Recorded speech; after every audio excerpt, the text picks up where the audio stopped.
இந்த ஒவ்வொரு மனைவிமார்களிடத்திலும் நபிகள் நாயகம் ஸல்லல்லாஹு அலைஹி வஸல்லம் அவங்க வந்து திருமணம் முடிக்கும் போது பொண்ணு வீட்டு சார்பாக சாப்பாடு வாங்கி சாப்பிட்டது கிடையாது. இன்றைய காலகட்டத்திலே திருமணம் என்று வந்துவிட்டால் மனைவியுடைய வீட்டில் இருந்துதான் சோறு போட சொல்றோம். இந்த இஸ்லாம் மார்க்கத்திலே திருமணம் முடித்து அன்னைக்கு கல்யாண சாப்பாடு போடுறாங்கல, அது மார்க்கத்தில் அனுமதி கிடையாது, இடன்பாடு இல்லை. எப்ப மார்க்கம் சாப்பாடு போடுவதற்கு அனுமதிக்கின்றது? திருமணம் முடித்து மகாநாள் வலிமா விருந்து. வலிமா விருந்து யார் போடணும்? மாப்பிள சாப்பாடு தான் போடணும், பொண்ணு சாப்பாடு போடக்கூடாது. இந்த காலத்துல எப்படி பழக்கமாயிடுச்சுன்னா, திருமணம் என்று வந்துவிட்டாலே பொண்ணு வீட்டுல பேர பேசியது, எனக்கு எதுவுமே போட வேண்டாம் பொண்ணுக்கு, நாங்க ஒரு 1000 பேர் வருவோம், பார்த்து கவனிச்சு அனுப்பிச்சிருங்க. மாப்பிள வீட்டுல எவ்வளவு ஒரு பிச்சை தரம், கேவலம் இல்லையா பொண்ணு வீட்டுல சாப்பாடு இருக்கிறது?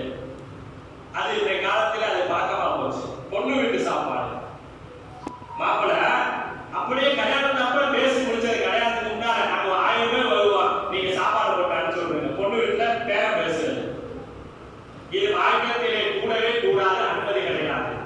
பொண்ணு வீட்டு சாப்பாடு என்பது இந்த இஸ்லாம் மார்க்கத்தில் எங்கேயுமே அனுமதி கிடையாது. மாப்பிள்ளை தான் பொண்ணு வீட்டுக்கு சாப்பாடு போடணும். ஆக தலைகீழா போச்சு. மாப்பிள்ளை சொகுசாகிட்டா பொண்ணு வீட்டுல இருந்து சாப்பாடு வாங்கி மாப்பிள்ளை வீட்டுக்கு சாப்பிட்டு போய்கிட்டே இருக்கலாம். அதை வலிமா விருந்து வைக்கிறது இல்லை மாப்பிள்ளை வீட்டுக்காக. இது மார்க்கத்தில் அனுமதிக்கவே கிடையாது. ஆனா இந்த காலத்தினுடைய மாற்றங்கள் எப்படி வந்து விட்டது என்று சொன்னா, கணவன் வீட்டுக்கு சொந்தக்காரங்களுக்கு கணவன் சாப்பாடு போட்டுக்கிறது, மனைவிமாருடைய வீட்டுக்கு சொந்த வந்ததுக்கு இவங்க சாப்பாடு போடுறது, இது கூட மார்க்கம் அனுமதிக்கிறது. நீங்க உங்க சொந்த வந்ததுக்கு சாப்பாடு போட்டுக்கங்க, நீங்க உங்க வீட்டு சாப்பாடு நீங்க அப்படி போட்டுக்கங்க, இது கூட மார்க்கம் அனுமதிக்கிறது. ஆனால் இந்த இஸ்லாம் மார்க்கம் எப்பொழுதும் மனைவியினுடைய வீட்டிலே இருந்து சாப்பாடு கணவன்மார்கள் சாப்பாடு வாங்கி சாப்பிடுவது மார்க்கம் அனுமதிக்கவே இல்லை. நீங்க எவ்வளவு போட்டாலும் அதே போல நீங்க கவனத்திலே வைக்க வேண்டும். ஒரு திருமணம் என்று வைக்கின்ற பொழுது நான் நபிகளுடைய நபிகளின் திருமணம் என்று சொல்லிக் கொண்டு இந்த காலத்தினுடைய திருமணத்திலே அவ்வளவு அனாச்சாரங்கள், அந்த அனாச்சாரங்களை நான் சொல்ல விரும்பவில்லை, உங்களுக்கு கண் முன்னால் பார்த்துக் கொண்டே இருக்கின்றீர்கள். திருமணங்களில் அவ்வளவு அனாச்சாரங்கள். ஒரு நிச்சயதார்த்தம், ஒரு நிச்சயதார்த்தம் சாம்பலுக்கு ஒரு நிச்சயதார்த்தம் எடுத்துக்கிட்டா ஒரு 4 பேர் சேர்ந்து பேசக்கூடிய அந்த நிச்சயதார்த்தத்தை 4000 பேர் கூப்பிட்டு 400 பேர்த்த கூப்பிட்டு சாப்பாடு தரப்படலாம், அது இதுன்னு 4 பேர் சேர்ந்து முடிக்கக்கூடிய நிச்சயதார்த்தத்தை அவ்வளவு ஆரம்பமா பண்றோம். அவ்வளவு ஆரம்பமா ஒரு நிச்சயதார்த்தம் பண்றதுக்கு ஒரு பொண்ணை நீங்க கல்யாணம் சொல்ல, ஒரு திருமணத்துல நடக்கக்கூடிய அவ்வளவு செலவு ஒரு 4 பொண்ணை நீங்க கல்யாணம் சொல்லலாம் இல்லையா?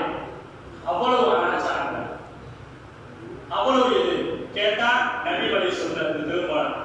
எது நபி வழி திருமணம்? எதுக்கு நபி வழி திருமணம்? நபி ஸல்லல்லாஹு அலைஹி வஸல்லம் வந்து குதிரை ஆரம்பித்து இது பண்ணாங்களா? குதிரைக்கு 20000 ரூபாய் கொடுக்குவோம், 20000 ரூபாய் கொடுத்து குதிரையை கொடுக்குறோம். நபியோடைய காலத்துல குதிரை இருந்துச்சா கல்யாணத்துக்கு? நபி ஸல்லல்லாஹு அலைஹி வஸல்லம் சுன்னத் இருந்துச்சா? நீங்க ஒரு திருமணத்திலே பத்திரிகை அளிப்பது கூட மார்க்கம் அனுமதிக்கவில்லை. ஒரு பத்திரிகை அளிக்கிறது கூட மார்க்கத்தில் அனுமதி இல்லைங்க. நீங்க பத்திரிகைய 100 ரூபாய்க்கு அடிக்கிறீங்க, ஒரு பத்திரிகையெல்லாம் பார்த்தா 100 ரூபாய் 500 ரூபாய்க்கு அடிக்கிறீங்க. அந்த 500 ரூபாய் 5 பேருக்கு ஏழைக்கு கொடுத்து சாப்பிட விட்டா எவ்வளவு சந்தோஷமா இருக்கும். ஒரு நிச்சயதார்த்தத்தை வச்சு ஒரு பொண்ணை நீங்க கரை சேர்க்கலாம், ஒரு ஏழை பொண்ணுக்கு நீங்க கல்யாணம் முடிச்சு வைக்கலாம். ஒரு திருமணத்தை எடுத்தீங்கன்னா ஒரு 5 பொண்ணுக்கு திருமணம் கல்யாணம் முடிச்சு வைக்கலாம். ஆனா அவ்வளவு வீண் செலவு, அவ்வளவு அனாச்சாரங்கள். நான் சொல்வதை கேட்கிறேன், கேட்டா நான் நபி வழி சுன்னத்து, நபி வழியில திருமணம் முடிக்கிறேன். எது நபி வழி திருமணம்? நபி அவங்க ஆரம்ப சொன்னாங்களா? நபிகள் நாயகம் ஸல்லல்லாஹு அலைஹி வஸல்லம் சொன்னாங்க, எந்த திருமணத்தில் ஏழ்மையாக நடைபெறுமோ அந்த திருமணத்தில் தான் அல்லாஹ்வுடைய உதவி இருக்கின்றது, பரக்கத் இருக்கின்றது. நீங்க செய்ய திருமணம் அந்த திருமணமே கிடையாது, அது நபி வழி திருமணம் கிடையாது. நீங்க சொல்லிக்கலாம் நபி வழியில திருமணம் முடிக்கிறேன், அது நபி வழி திருமணமே கிடையாது. எந்த திருமணம் ஏழ்மையாக நடக்குமோ, ஏழ்மையாக எந்த திருமணம் நடக்குமோ அந்த திருமணம் தான் ஏழ்மையான திருமணம். ஜாபர் ரலியல்லாஹு அவங்க வருவாங்க, தெருவில் போயிட்டு இருப்பாங்க, நபி ஸல்லல்லாஹு அலைஹி வஸல்லம் பார்ப்பாங்க, சட்டையில வந்து மஞ்சள் கலர் இருக்கும். நபி அவங்களை கூப்பிட்டு கேட்பாங்க, என்ன ஜாபியே உங்களுடைய சட்டையில மஞ்சளா இருக்கு, நாயகமே எனக்கு திருமண நேரத்து தான் விழுந்துச்சு. ஒரு நாட்டினுடைய ஜனாதிபதி ஒரு 10 தெருவு கூட இருக்காது, அன்றைய காலத்துல மதினால வந்து ஒரு 4-5 தெருவு தான். ஒரு 4-5 தெருவுக்குள்ள ஒரு சஹாபிக்கு திருமணம் முடிஞ்சிருக்கு, அது நபிக்கு கூட தெரியல. இன்னைக்கு இவ்வளவு சின்ன ஊர்ல ஒரு திருமணம் நடந்துச்சுன்னா ராம்நாட்டுக்கு தெரியுது இல்லையா? ராம்நாட்டுக்கு தெரியுது மனசுல திருமணம் நடக்கிறது. அங்க 4 தெருவுக்கு கூட தெரியல ஒரு சஹாபிக்கு திருமணம் முடிஞ்சது. அப்ப எந்த அளவுக்கு ஏழ்மையாக இருக்கும். நீங்க அந்த அளவுக்கு